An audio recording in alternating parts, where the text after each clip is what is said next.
mga sir, mga ma'am. So, it's me.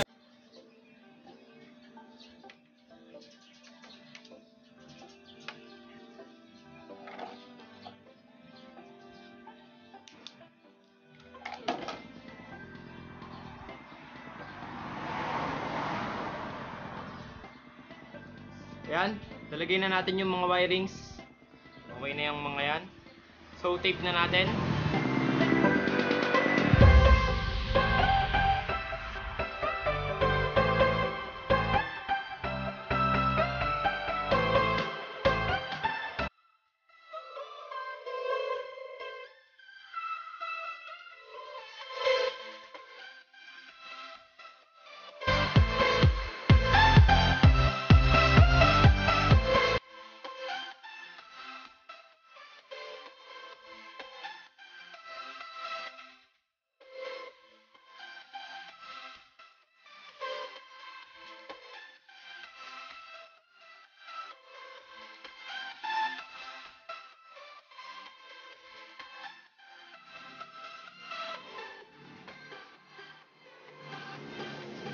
Ito na siya.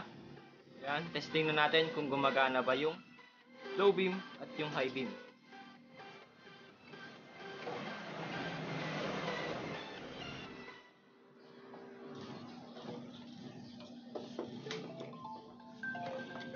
Ito yung high beam.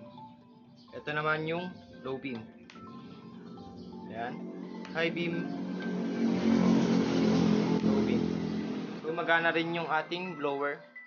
So, pwede na nating ilagay sa may headlight. Spring muna. Tapos itong mismong LED.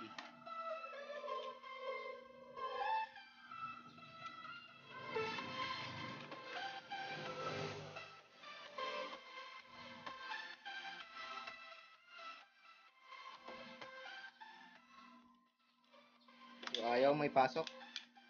Try nating tanggalin yung spring.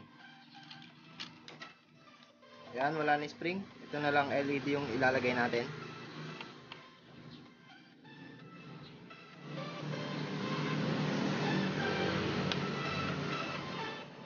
So, ayan, nailagay na natin.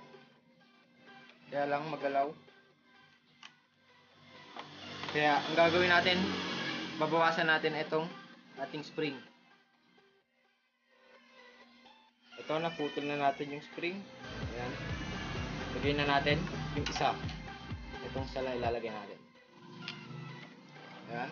Spring. Tapos yung kanyang headlight.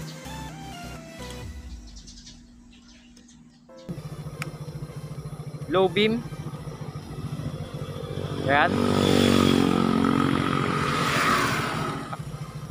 At high beam.